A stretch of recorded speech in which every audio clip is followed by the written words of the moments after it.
Digo, te cuento entre mis amistades, esta noche, a ti. Te prestas tu oído a Doña Radio, contante y sonante.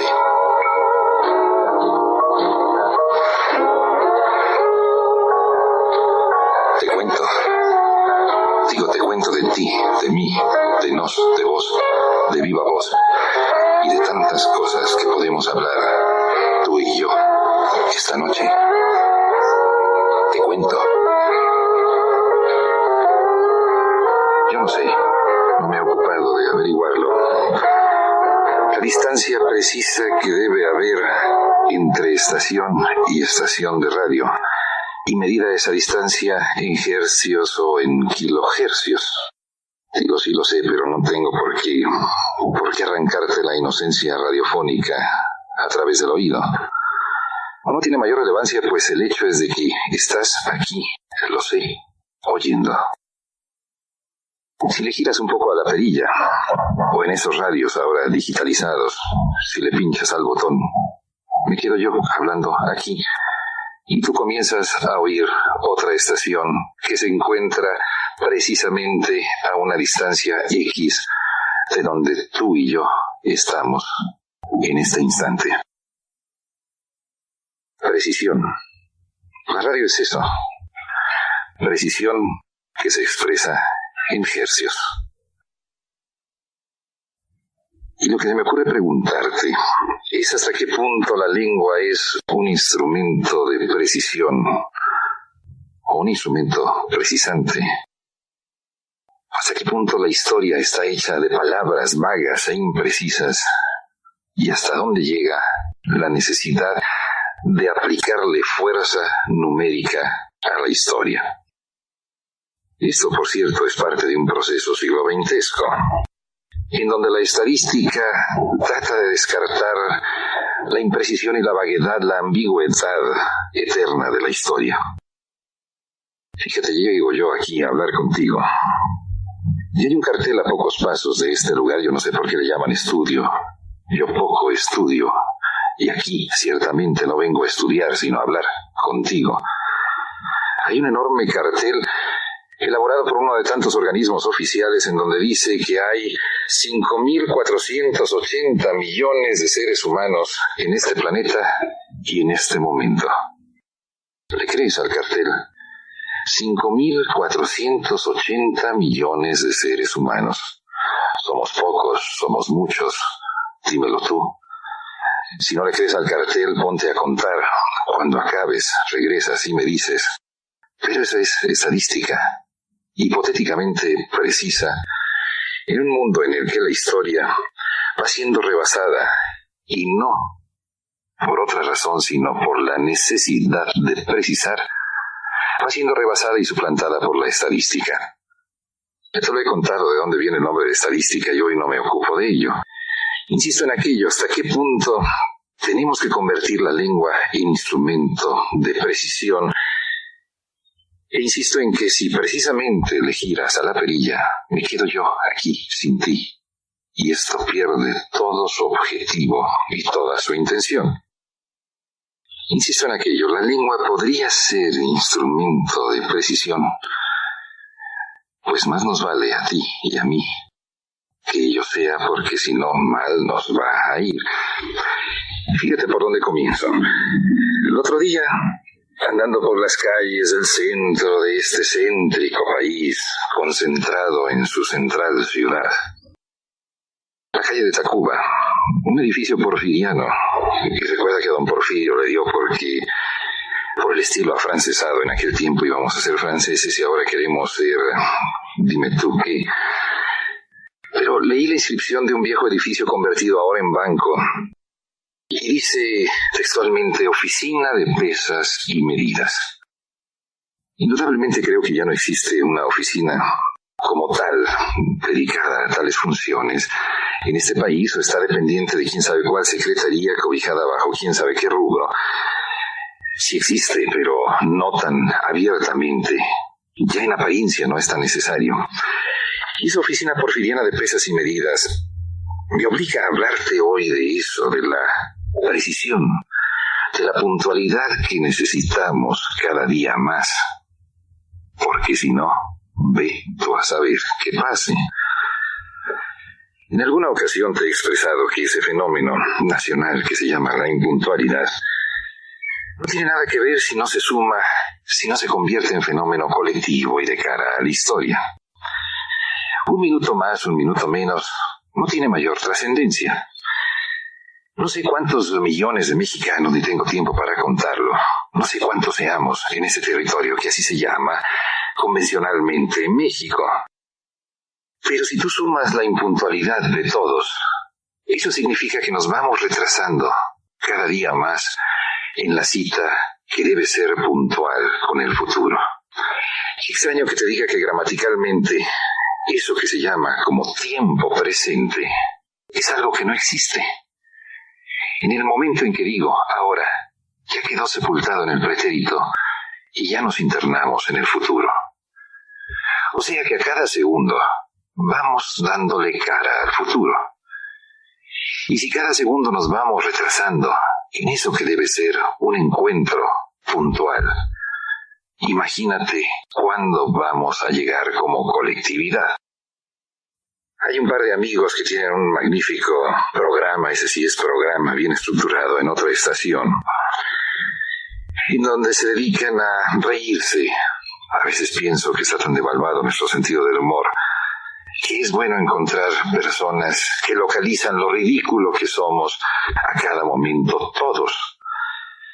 Y se ríen Jorge y el ingeniero de un reloj que se encuentra sufriendo de parálisis en la enorme plaza central aquí de Guadalajara, en la plaza monumental, creo que así se llama.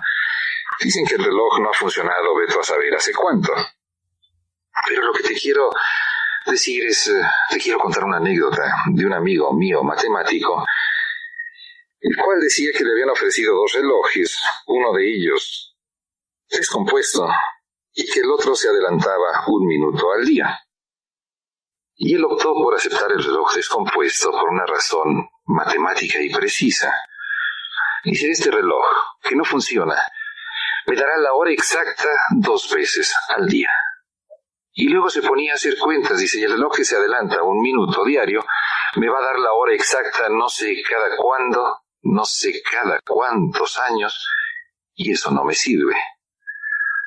Un razonamiento puro de un individuo, amigo mío, y cada quien tiene derecho a escoger sus propios amigos con su propia locura, cada quien su locura.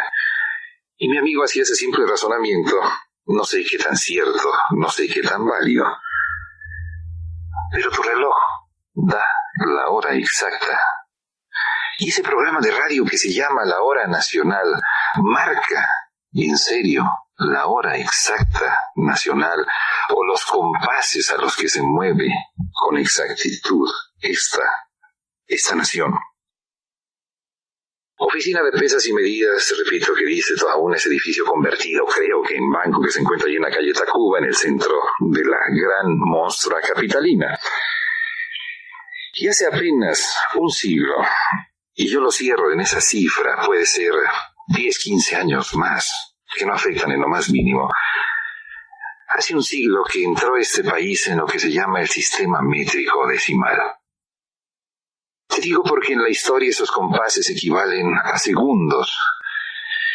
Tanto que se pregona a través del radio, que hay una exposición que se llama México, 300 siglos de esplendor, no sé si 300 o 30 siglos de esplendor, un cero más o un cero menos, ya nos han dicho que poco significado tienen.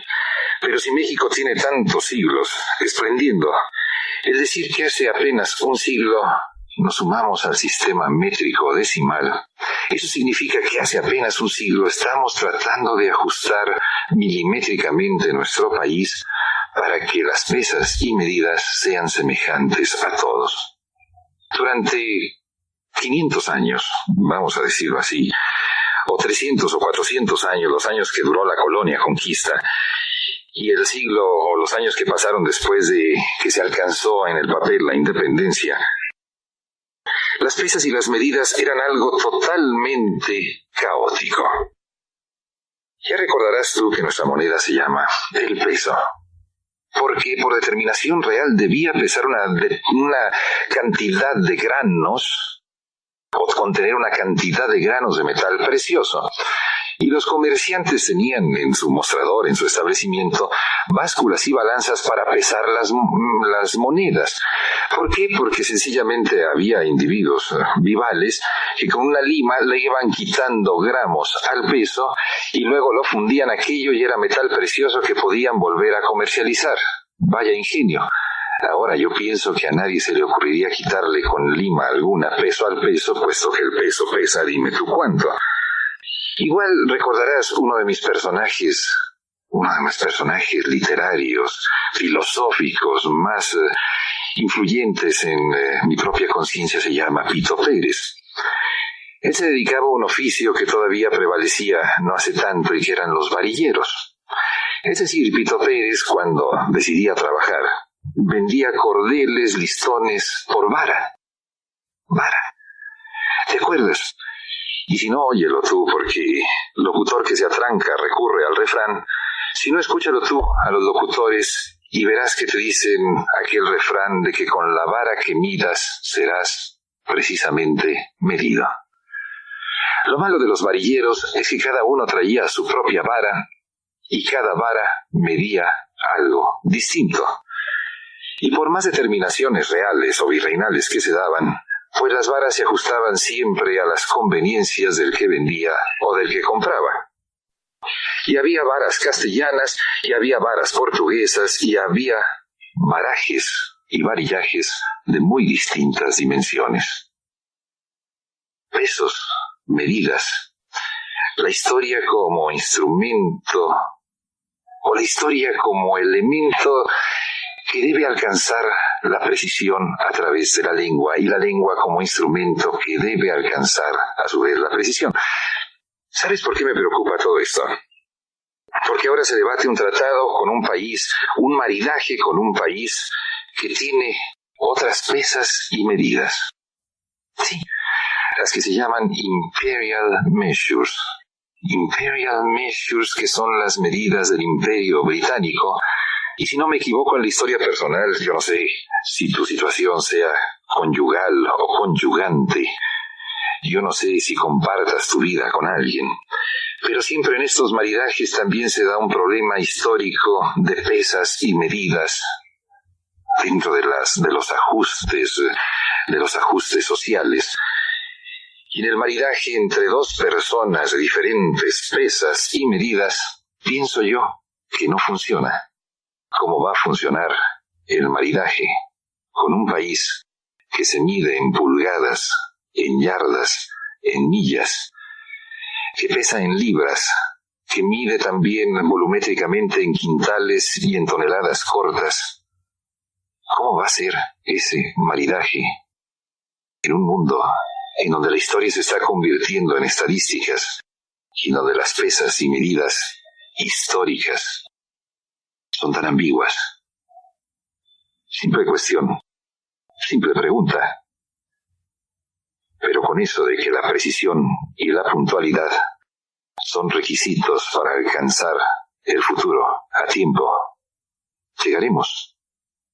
Dímelo tú. Yo soy Álvaro González. ¿Por qué no me escribes? Apartado postal 31-24. Insisto en que me escribas, porque no me creen que existes tú. Y si no me mandas una carta, no puedo decir que tú oyes. Te los digo rápido. Claro que te lo sabes, desde siempre te los has sabido. Pero hay que repetir asuntos sensuales, sensacionales, sensoriales, de vez en cuando. Vista, oído, tacto, gusto y olfato. 5. Que las mujeres tienen 6.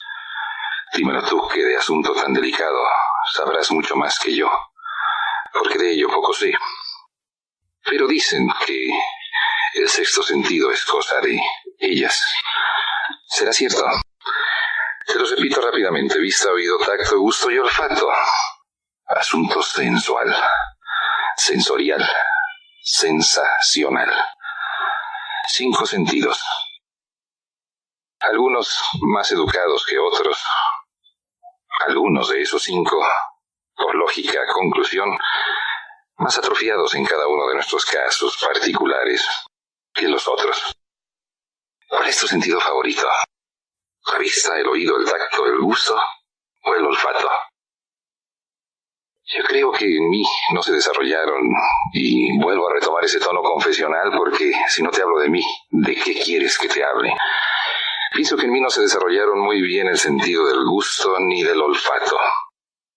Porque nunca ha sido mi ambición primordial en la existencia vivir para comer. Hay gente que sí, que vive para comer. Hay otra que invierte la proporción, come para vivir. Yo más bien me sitúo en esta segunda categoría y es cosa, sí, del gusto y del olfato. ¿Qué sentidos son que están interconectados? Pero no crees que nos vamos a detener mucho en hablar de los sentidos, sino en lo que hipotéticamente es su función primordial, básica, fundamental. Oye, ¿qué es para ti la belleza? Sí, ¿qué es para ti lo bello? Meditaciones a toda carrera, realizadas en los entrampamientos urbanos antes de llegar a este encuentro contigo aquí, tratando de descubrir la belleza urbana. ¿Para qué? Para transmitírtela. ¿Para qué o por qué? Yo creo que sin belleza, cualquiera que sea la definición que tú tengas de ello, sin eso que se llama así, lo bello, no podríamos vivir ni tú ni yo. Ya sabías, claro está, y lo reitero y lo repito, simplemente por aclaración, para que salgamos de acuerdo en cosas muy primitivas, muy básicas y esenciales. Ya sabías que en primavera y verano amanece más temprano, otoño e invierno un poco más tarde. ¿Cuánto hace que no ves un amanecer así, bello? ¿Cuánto hace que no requieres de alguien que te explique qué es un bello amanecer o un atardecer, un crepúsculo de esos cuando el frontón del mexicano acá, el cerramiento de la barranca de los 1000 nombres, Huentitán, Colimilla, Oblatos, qué sé yo, cuando ese frontón se tiñe de rojo al reflejar la luz del crepúsculo al poniente? Necesitas tú de intérpretes de la belleza. Sí, porque estamos tan desvalidos, pienso yo, en estos tiempos de la más media, y recurro a esos terminajos para sonarte un poco más elegante. Más media, que es un hibridismo entre inglés y latín. Medios, el plural, dicho así, media, masiva, masivos de comunicación, que nos han despojado de la capacidad de crítica y de la capacidad de propia interpretación de tantos elementos. Ya te lo he dicho también y lo repito, insisto en ello, que tenemos intérpretes de la verdad, de las noticias. Los comentaristas son sencillamente eso, quienes nos interpretan la realidad, porque tú y yo no tenemos tiempo para andar descubriendo qué es la realidad. Pero intérpretes de la belleza, tú necesitas. Tú requieres que te digan qué es o qué no es bello. Voy a otro escenario. Exposición de pintura contemporánea. Obra plástica. Cuadros colgados a paredes. Distribución museográfica. Gente... Yo no sé por qué algún día tendremos que abordar ese asunto de los atuendos de tribu. Gente ataviada con una tónica especial. Si decimos la palabra snob, no te molesta. Exposición de pintura, galería de arte, cuadros aquí y allá, con los nombres más diferentes. Belleza. Tú necesitas intérpretes de la belleza. Ya yo lo he confesado a voz en cuello, y no creas que aquí en la discrecionalidad distante de esta ciudad, sino allá donde él trabaja, expone, pinta y tiene su propio museo. A mí no me gustan las pinturas, ni de Tamayo, ni de Cuevas. Ok, no hay libertad de discernimiento en torno a lo bello. Ok, la mirada mía que se plasma o se plastifica con esos plásticos cuadros o expresiones plásticas, no tiene derecho a estar conectada con el cerebro y a hacer sus propios juicios. ¿Qué es lo bello? ¿Qué es la pintura bella o la que no lo es? Porque ya vienen los críticos de arte a tomarnos de la mano como si fuéramos chiquitines, tú y yo, como si fuéramos mentes infantiles incapaces de discernimiento, a explicarnos las bondades, las cualidades, la composición plástica, la armonía y no sé cuántas otras características, combinación de colores, etcétera, etcétera, para decirnos lo que es o lo que no es bello. Intérpretes de la belleza. Eso me parece que son los críticos de arte, los que vienen a posesionarse de nuestro pensamiento y a determinar lo que sí y lo que no. El otro día, y te lo vuelvo a repetir, caminando por entre cuadros, expresiones plásticas con nombres de lo más sofisticado, llegué a una conclusión también muy primitiva. No entiendo cómo los artistas plásticos, algunos de ellos, logran traducir ese embadurnamiento de pintura sobre el lienzo en un nombre que a mí no me parece que se adecue, y lo digo así, que se adecue a lo que yo veo. Y pácatelas que le ponen precio. Estupor, espanto, horror. No es cierto. Yo no entiendo. Créemelo. No he tenido una formación artística, quizá retomo aquello de vista, oído, gusto, tacto y olfato, los 5 sentidos, que nos permiten ser sensuales, sensoriales, perceptivos, que nos permiten estar vinculados con la circunstancia a nuestro alrededor, la circunstancia en torno nuestro. Sin esos 5 sentidos, o con alguno de ellos atrofiado, nuestra percepción circunstancial es mucho menor. Esos 5 sentidos es por donde nos ingresa la belleza y en algunos de nosotros está más desarrollado un sentido que otro. Tal vez yo no haya tenido educación visual, educación plástico-visual, artística, pictográfica, llámale como quieras, pero hay unos cuadros que yo sencillamente no entiendo por qué los críticos me dicen que eso es bello. Tú sí. Te repito aquello de los medios de comunicación han venido a simplificar nuestro juicio en torno a lo bello. No solo en torno a eso, sino alrededor de una serie de valores morales, lo bueno, lo malo, esas eternas indefiniciones de los moralistas, que a fin de cuentas todos nos andamos preguntando en un momento de la vida acerca de la bondad y la maldad, de la paternidad de la bondad y la maldad. Y claro, los medios de comunicación han simplificado nuestros juicios en torno a la belleza. Y te lo pregunto, seriamente, ¿la belleza es un elemento inyectado o es congénito? Y la pregunta, si bien la he planteado muy a mi manera, muy a mi primitiva manera de entender las cosas, siempre ha obviado a los filósofos. Es el problema eterno del conocimiento.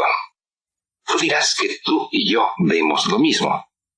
Pero ¿cómo podemos hacer para llegar a un acuerdo de que tú y yo estamos exactamente viendo lo mismo y lo mismo nos está diciendo exactamente lo mismo? Recuerda que en alguna ocasión te decía que todos somos traductores. Vivimos traduciendo la realidad, lo que nos rodea, la aparente realidad, lo que está a nuestro alrededor. Vivimos traduciéndolo, interpretándolo, codificándolo, vivimos convirtiéndolo en nuestros propios elementos vitales. ¿Te dedicas a la traducción cotidiana de tu realidad? ¿O simplemente lo tomas como un proceso en el cual no caes en la cuenta? Pero eso es el problema del conocimiento. Lo bello para ti debe ser forzosamente bello para mí. Es ahí donde tienen un escape ligero los críticos de arte, en donde podríamos considerar que ellos son superdotados en la percepción visual, en el caso de las pinturas o la expresión plástica, y que ellos están más calificados a decirnos lo que es y lo que no es bello. Pero vuelta con lo mismo. ¿El juicio acerca de lo bello es algo que radica dentro de nosotros o es algo que nos transmiten los medios de comunicación? Te pongo un ejemplo muy claro. Las revistas de mujeres bellas, más o menos expuestas, más o menos presentadas en toda su corporación. Y simplemente lo dejo así. Mujeres bellas, revistas. El modelo de mujer debe ser rubia, ojos azules, curvilínea, curva más, curva menos, de acuerdo a las modalidades del tiempo, porque esto también es variable. Pero si tú ves una mujer asiática, una mujer africana, una mujer inuit, Sabes que los inuit son los esquimales, claro está. Si no se ajusta a ese modelo de belleza, entonces sencillamente lo bello es porque así lo determinan los medios de comunicación o porque tú y yo tenemos una percepción intrínseca de lo que es o lo que no es bello. Vuelvo al ejemplo aquel, a la pregunta aquella que te decía, ¿cuánto hace que no ves un amanecer así, bello? Y estoy seguro que nunca has necesitado que nadie te traduzca amaneceres o anocheceres, la belleza de la noche estrellada, y te diga, esto es así, bello. Y mi problema es meramente plástico. No entiendo muchas pinturas que los críticos dicen que son bellas y que a mí absolutamente no me resulta grato verlas. Vista, oído, tacto, gusto y olfato, sensualidad, sensorialidad, sensacionales. Esos son nuestros 5 sentidos. Y tu sentido común, el nuestro, ¿no tendrá algo que ver con la percepción de la belleza? Dímelo tú. Sí, alguna vez fui periodista. Y claro, como no se trata de que enseñe demasiado la pantorrilla profesional o emocional, no te voy a contar ahora. Además, para que quitarte el tiempo con esas bagatelas, no te voy a contar ahora porque dejé el periodismo y me dediqué un poco más al permanentismo, si le podríamos llamar así, tú y yo. El periodismo, la periodicidad, lo periódico, la noticia que a diario cambia, el constante mudar de las cosas. Todo sigue igual. Ya tú que oyes tantos noticieros por radio y ves tanto eco por televisión, que es una de las grandes virtudes que ya se puede ver hasta el eco, te darás cuenta que es un repetir y repetir noticias. ¿Y qué? A final de cuentas, queda lo permanente, el asiento, el residuo, que es la historia. Y yo más bien me he dedicado a eso, a la historia en sí, a la historia de las palabras. Oyes, qué barullos organizo, qué revoltijos, tratando de aclarar lo que las palabras tratan de decir. Total, hace 20 años periodista fui. Y llegué a pedir trabajo al Informador. Y el amable director del periódico me lo dio. Es una de las grandes desventajas de buscar trabajo que se puede encontrar. Y ese mismo día del darme trabajo me ofreció una lección magistral. Y ya verás por dónde desembocamos. Me dice, cómprese una libreta porque el ser humano es muy dado a olvidar. Desde entonces traigo junto a mí, junto al corazón, porque en esa bolsa del saco la guardo, una libreta en donde voy anotando las cosas más diversas. Una libreta que el día que se me perdiera, yo sentiría como que un trozo de conciencia mía se me habría extraviado. Y allí en una de las dobleces de la libreta, no sé desde hace cuántos años viaja una caricatura que me encontré en no sé qué periódico, qué revista, andando y trotando por aquí y por allá. Es una caricatura muy simple, cuyo epígrafe, cuyo pie, para que mejor nos entendamos, te la describirá en toda su profundidad. Están los individuos conversando y uno se ve un poco extraño.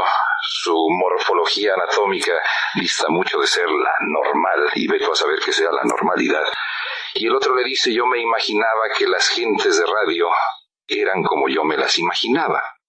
Oh, sorpresa. Vine a cuento esto porque el otro día coincidimos en alguna reunión con un viejo amigo periodista de hace 20 años. De aquellos inicios, él en su manejo de la letra informativa noticiosa, yo en los inicios de una carrera que ha desembocado en esto. Oyes, mi mujer, qué atrevimiento al poner allí el pronombre posesivo mi, mujer que me acompañaba, se quedó sorprendida al conocer a una de las grandes figuras de la radio local. Dice, nunca me imaginé que así fuera. Curiosa razón de esa caricatura que yo tengo guardada, no sé por qué. Y sigo sosteniendo aquello de que radio escucha que me conoce, oyente que pierdo. Es una fórmula matemático-literaria vivencial que he diseñado. Así que prefiero, en este puntual encuentro, en esta presencia-distancia de la radio, permanecer acá, en la oscuridad. Será estudio esto. Un día vienes y me dices si sí o si no. Oyes, no es un programa de radio. Es un conversamos tú y yo. Un tratamos de encontrar un poquitín más de eso tan ambiguo, tan vago que se llama la verdad. Que es una devoción inacabable, pienso yo, en ti y en mí. Te iba a decir que en este intento hoy no tengo respaldo. Suelo repetir hasta la saciedad, hartazgo, dime que ya te aburrí con eso de que es un salto verbal sin red protectora abajo. Suelo repetirlo tantas veces como no encuentro algo más que decirte. Y hoy no tengo respaldo. Programa sin respaldo será buen encuentro radial. Digo simplemente no tengo respaldo porque la silla en la que estoy sentado tiene similitudes con la que usaba el Periquillo Sarmiento y describe magistralmente Fernández de Lizardi en su primera novela que se escribió en este continente tan iberoamericano o tan latinoamericano o tan simplemente americano. Dímelo tú que tanto sabes de geopolítica. No tengo respaldo en la silla, lo cual me parece entre cómico, ridículo, simpático. ¿Qué adjetivo pondremos allí?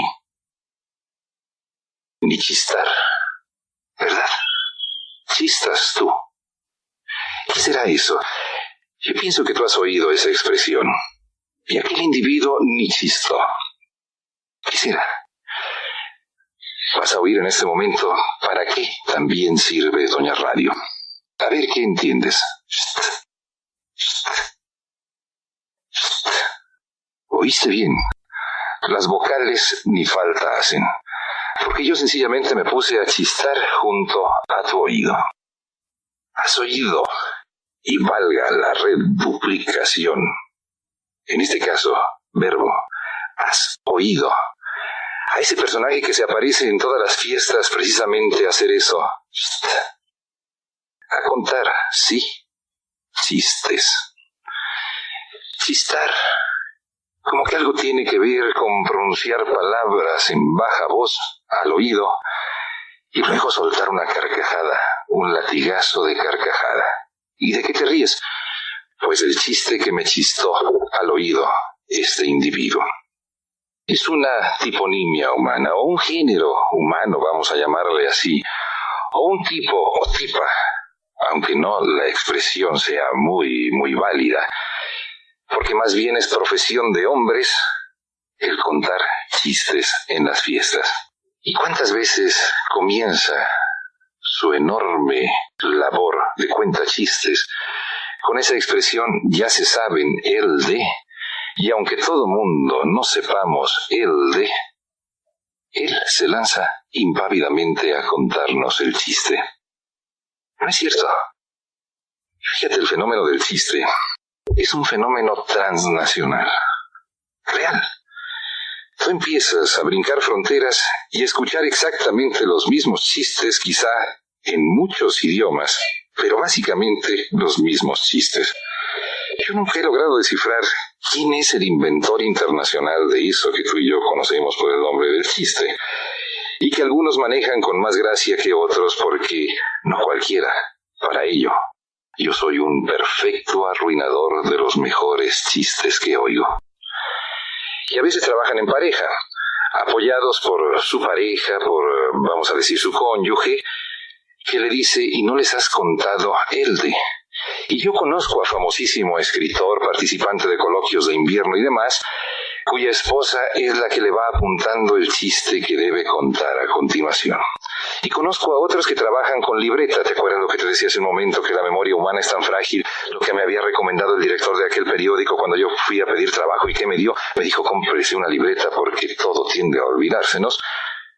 Algunos trabajan con libreta. Horas contando chistes.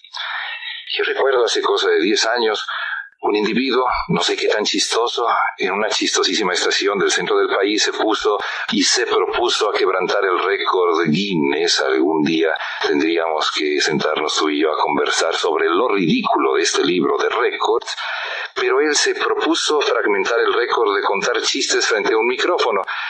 Horas y horas y a mí no me hacía ninguna gracia, y de pronto aquello se fue convirtiendo en tragedia, puesto que el individuo iba perdiendo paulatinamente la voz. Te platico otra cosa. Hace poco el doctor Cepeda me dio un libro sobre oratoria. Esto que hacemos tú y yo es sencillamente eso, oratoria. Articular oraciones, una después de otra, para ir formando párrafos en el aire, en este caso. Oraciones que están compuestas de sujeto, verbo y complemento. El libro que me obsequió el doctor Cepeda, magnífico para quienes quieran aprender el arte oratorio. Parece tan sin chiste, ¿no es cierto? Hablar. Tú no hablas. Hablas bien. Pues en ese libro, a la introducción, viene una expresión que te la paso al costo. Dice, el ser humano, después del miedo a la muerte, lo que más le aterroriza en la vida es el miedo al ridículo. Te ríes tú. Los chistes están hechos precisamente para que recurramos a ellos y nos riamos. O sonriamos. Como mejor sea el chiste o peor, la sonrisa más o menos forzada, pero para eso son los chistes, fenómeno transnacional que se repiten sin respetar fronteras aquí y allá. Pero te gusta que se rían de ti. ¡Qué miedo! Es ridículo. Y tan es miedo que a muchos nos debería cerrar la boca frente al micrófono por ello, por miedo al ridículo, al ridere, al que se rían, al provocar la risa ajena. Y soy perfectamente consciente, el ridículo, a fin de cuentas, a mí ya no me da tanto miedo. Incluso he llegado a pensar que mi verdadera vocación subterránea que debería aflorar es la de cómico, para aportar algo a este país tan carente de comicidad. Pero no soy buen cómico. ¿O sí? ¿Verdad que no te hago reír? Pues ese miedo al ridículo, ese miedo que nos impide regalar una risa a los demás, nos impide tantas cosas en la vida. Una simple encuesta. Caminas por la calle de la ciudad. Yo no sé cuál sea tu definición de risa y de sonrisa, o de risa, sonrisa y carcajada. Búscale alguna definición, que la debe haber. Ruidos guturales. ¿Será de veras expresión de felicidad? Y hay constancia histórica para que veas cómo la historia en todo se mete. De algún hecho humano de un individuo que hace 2 siglos murió de tanto reírse. ¿Será posible tanta felicidad? Pero te proponía que hiciéramos tú y yo esa encuesta humano-urbana. Asómate a los rostros de los habitantes de la ciudad. Qué pocas sonrisas, qué pocas risas aquí y allá. Y cuánta seriedad, cuánta solemnidad. ¿Será cierto que le tenemos miedo al ridículo? Total, te decía, no llega a programa de radio, simple conversación a la breve distancia de la radio. Y hoy, sin respaldo. La silla en donde estoy sentado no lo tiene.